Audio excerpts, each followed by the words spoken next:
salaam ziar naa leen maa ngi ñëwaat di yeggali deuxième partie boîte automatique di si indi ay leeral si nuñ koy dawalee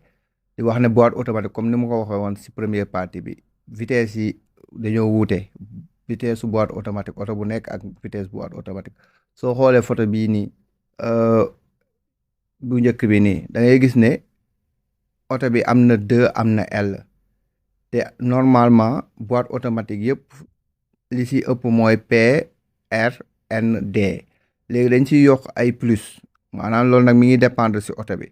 bu fekkee dañ ko def 2 ak L boobu mi ngi signifié ne oto bi mun nga ko yóbbu mun nga ko permettre muy daw si vitesse 2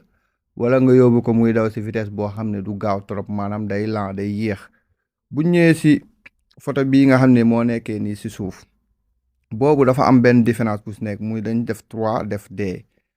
léegi foofu mun nga yóbbu oto bi tamit mu nekk si di daw si vitesse 3 kese du dépasser 3 mais bu fekkee si D bi lay nekk foofu moom day daw vitesse bu mu soxla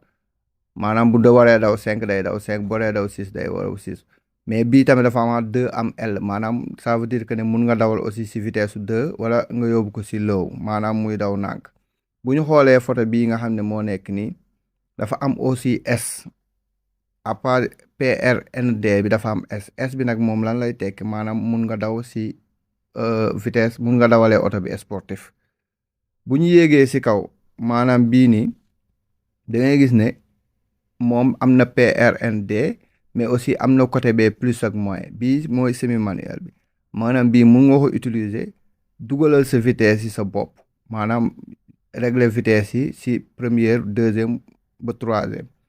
kon loolu mooy li nga xam ne am na solo si boîte yi kon nag oto bi nga yor yow yaay xool sa boîte automatique ban genre modèle nga yor nga xam li muy tekk yëpp ndax lépp li nga xam ne nii mi ngi si boîte de vitesse bi bu da koy wane si tableau de bord bi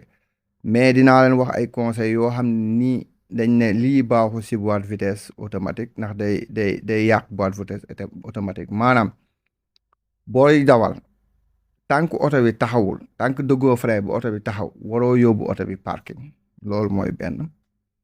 tànk tamit dëggoo frein ba oto bi taxaw waroo yóbbu oto bi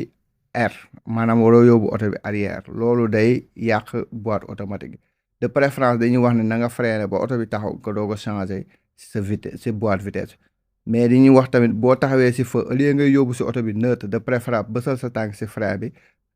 wala nga nekk si embouteillage bësal sa tànk si frein bi di teggi sa tànk di accélérer ndax bu fekkee da nga ko yóbbu parking nga bëgg a